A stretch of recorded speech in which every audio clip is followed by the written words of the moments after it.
Isa sa mahalagang parte ng paglago sa relasyon sa Diyos ay ang pagtitiwala sa Diyos. Bagamat simple pakinggan, pero sa totoo lang, hindi lahat ay lumalago sa pagtitiwala sa Diyos. Iba kasi yung nagtitiwala at iba yung lumalago sa pagtitiwala sa Diyos.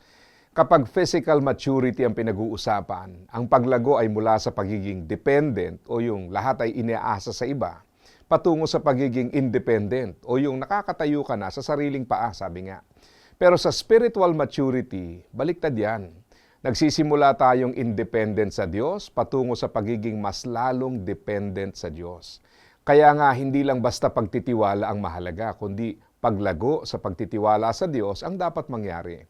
May dalawa kasing klase ng nagtitiwala sa Diyos. Yung una ay yung nagtitiwala kasi wala nang ibang choice. Kumbaga, wala nang pera.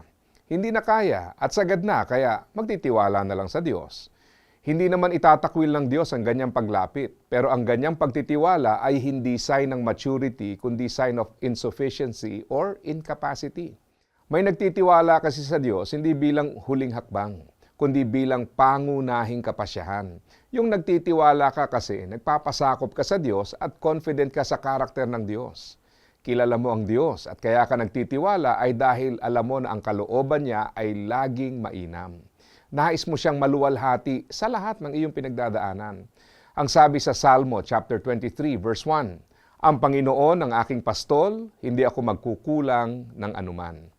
Ito ay kapahayagan ng pagtitiwala sa Diyos at yan ay bunga ng lumalagong ugnayan sa Diyos. Kaya nasabi ng salamista na hindi siya magkukulang ng anuman ay dahil alam niya ang pagmamahal ng Diyos. Nasubukan na niya ang kasapatan ng Diyos sa iba't ibang panahon ng kanyang buhay at sa pamamagitan ng paulit-ulit na pagtitiwala sa Diyos.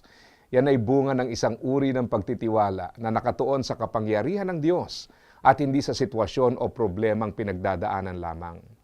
Yan ay nakabase sa isang malalim na pagkakilala sa karakter ng Diyos na bunga ng isang lumalagong relasyon sa Diyos. Ikaw ba, kumusta?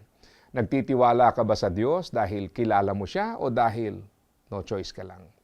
Panatag ka ba sa Diyos o kakaba ka ba kahit nagtitiwala? Alalahanin mo na ang mga pangamba mo ay pagkakataong magsimulang magtiwala sa Diyos. At habang patuloy kang lumalago sa pagkakilala sa Diyos, ay mas lalo mong nararanasan ang kapanatagan. Alam mong ang kalooban ng Diyos ay higit na mainam at ang karakter ng Diyos ay hindi magbabago. Kaya patuloy ka magtiwala at asa ka pa, ha? Pakitag na lamang po ang mga kilala ninyong nag-struggle sa anxiety na maaaring matulungan ng videong ito at upang sila po ay amin ding maipanalangin. Salamat po.